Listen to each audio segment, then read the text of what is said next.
Thank you, Chair.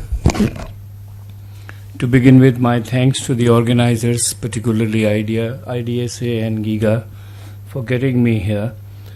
It's a great learning and educating experience for me, but I'm sure you will regret that you will see me as a very poor substitute of Ambassador Prasad.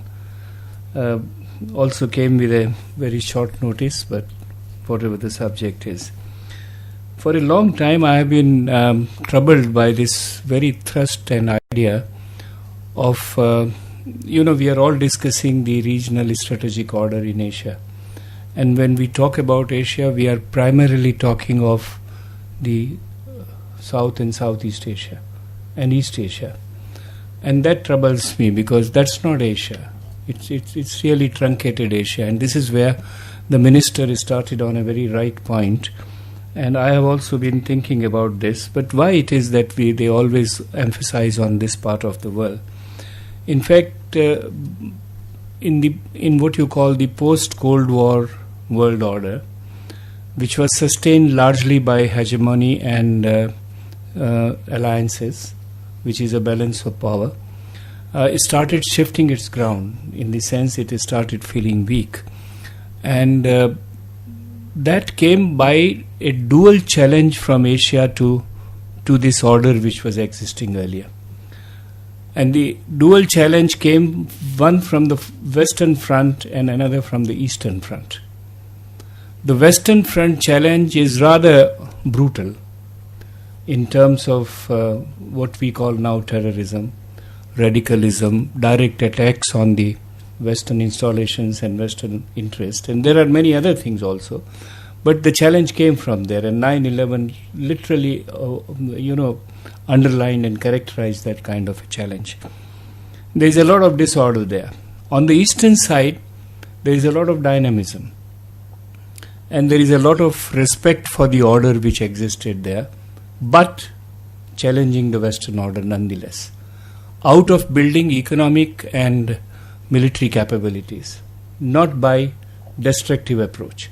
So there is a radical difference between them, and that is where I think the Western preoccupation, when you talk about the strategic order in Asia, straight away goes to South and Southeast Asia, which is a more orderly region in terms of building a regional order. But I think both Asian components are seriously linked with each other, and they would affect whatever order you build in the Eastern Front would be affected by what happens, particularly in terms of the turbulence on the West. And you can see that in terms of insurgencies in Southeast Asia, in terms of new forms of terrorism in Southeast Asia, and the best example of how disturbing it can be in the present context can be seen in Myanmar, if not earlier in Indonesia or other parts of it. So my first point is a word of caution, that when we are talking about a strategic order in Asia, don't be totally absorbed into the Eastern Front. And unless some way you have put in the component, whether the Chinese through their Belt and Road Initiative or a wider perspective, or looking for resources in Afghanistan or Iran or Africa or anywhere, have this concept or not, but Asia is one. And what happens in West, which is very turbulent at the moment, will affect. And unless that order can also be sanitized to some extent, we will not be able to build a viable, credible strategic order on the Eastern Front. That is my first point. Secondly, as I said earlier, that there have been three basic fundamental approaches to building a strategic order in Asia. Not only in Asia, in the world, I would say. One is and we have been talking about it, so I will not dwell at length upon them. One is the hegemonic, we have been talking about. The second is what you call the balance of power. And third is community building, which is a new one. Now, under all the three, the running theme is of power, and power is perennial. I mean, I cannot be. Let us not be swayed away by the Chinese argument that we can do community building without power. You just cannot do that. I mean, I can quote to you some of the Indian sayings earlier, and of course many Chinese saying, Samarthya ko huna dosh ghusai. This is what Tulsidas wrote, that without, if you have power, you have no fault. Nobody can find fault in you. All orders at any stage except for the Hobbesian world, where everybody was against another one, it has been underwritten by a component of hierarchy, order, governed and monitored by some power or the other. And that is why we have seen all along, not only post-Cold War, not only Cold War, even pre-Cold War, you have seen a certain element of hegemony, element of balance of power inherent into the region. And that will take me to the community building when we talk about the East Asia community or whatever else it is. That any community building at any stage of time in the global evolution has been underwritten by the components and the overlap of hegemony and balance of power needing by strategic relations. And I am still groping for any such formation which is totally free from it and yet has been able to flourish itself or deliver the kind of goods. So these three basic fundamental parameters are absolutely essential. They are not exclusive to each other. They overlap each other, they interact with each other. And any community building exercise which is being done mostly in Southeast Asia, and Southeast Asians are very proud. The Asian value is an ASEAN phrase. Everybody they say. The comfort level. They have used beautiful phrases and articulated it in a manner that it sounds very, very convincing and very persuasive. But underneath, it is the hegemony and the balance of power, the strategic equations which are holding it. And I think without that, ASEAN would not be there. I mean, there is one interpretation we saw in the morning about a formation of ASEAN, that they all collectively came to build their... No, I am sorry. The ASEAN in the beginning came to take care of the American concerns in Vietnam. And that's why the communist components were kept out. Though in the very first declaration it was mentioned that ASEAN will be of the 10 Southeast Asian countries, but the organization got confined to 6 or 7. So let's have no mistake about it. And we can use rhetorics, we can use beautiful phrases to say, justify, rationalize what is happening, but power component has essentially always been there. And it is in this context that we must understand both ASEAN and the East Asia community, as I understand that. Now, East Asia community started as a real new initiative, I would say. Not much of multipolar, but yes, in a sense, in a regional one, to get out of the hegemony and balance of power framework. And it was Mahathir's idea and probably came in consultation with the Chinese. The Chinese did not come out very openly, but it came with the consultation with the Chinese to build a community which is not relying upon either the hegemonic structure existing at that time under the US leadership or in terms of balance of power or equations. What happened? They tried their best to build the consensus. Study groups were put in 2002, even earlier. 2005, by the time they came to build it up, it was recognized because there was a division of opinion even within the ASEAN, that ASEAN plus 3, which is Japan, China and Korea, considered to be the caucus or the component of East Asian caucus community came up later, or summit came up later, that they would be, Japan would not accept, because then that composition may be dominated by the Chinese. And today some of the symptoms of that are evident today, and we can relate it to them. So the Japanese were interested in some balancing, and since the Malaysians had joined hands with the Chinese, the Singaporeans and the Indonesians were interested in broadening it up. And this is where at the first stage India and Australia were brought in. And there was quite a number of eyebrows raised as to what has India to do with Southeast Asia, why should it be there? I mean, he has also just indicated how come India has brought been brought into this. India has been brought into this largely because this is a question which the Chinese should answer. You are not doing anything. You are being perfectly well, very friendly, very cozy and cooperative with them. Why are these still countries trying to bring in others to balance you? This is a question for the Chinese foreign policy which you must address. And if you address it, then you will find that there is a certain undercurrent of uneasiness. So first stage in the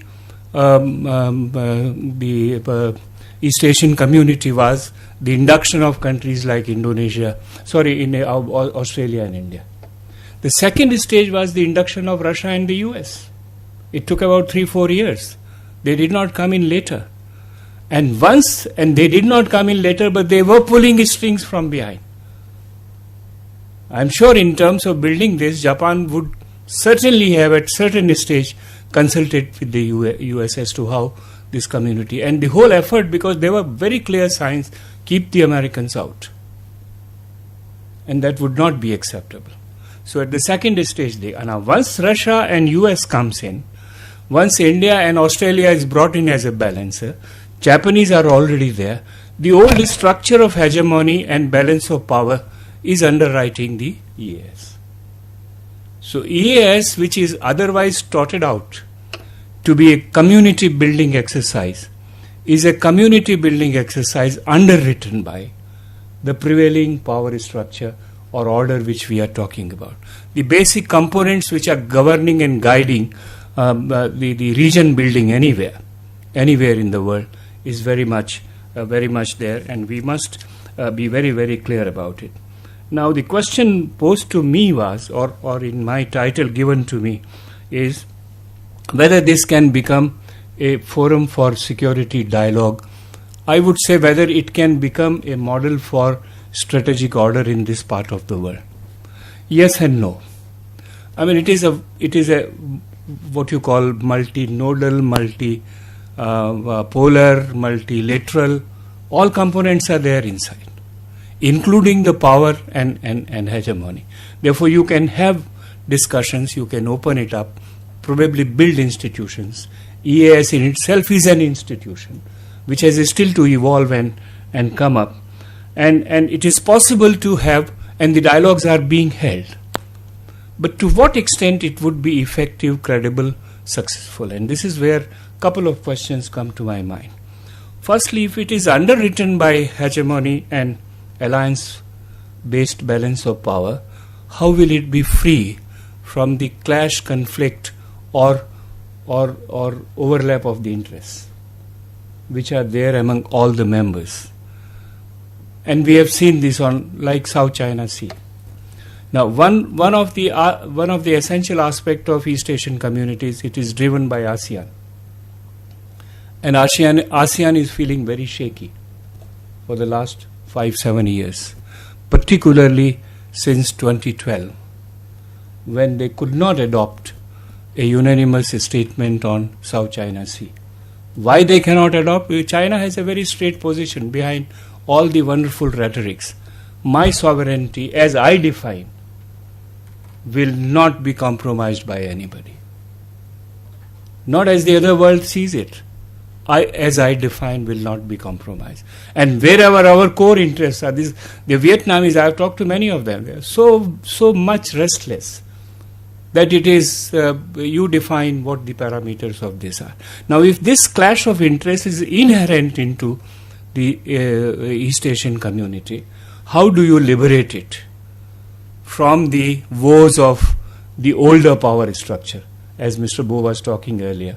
If it is the old power structure, how do you really get it out of this and build a new notion which cannot be, and because there now inherent are the competition, interests, rivalries, whatever you call, between US-China, India-China, Japan-China, fears of some of these countries.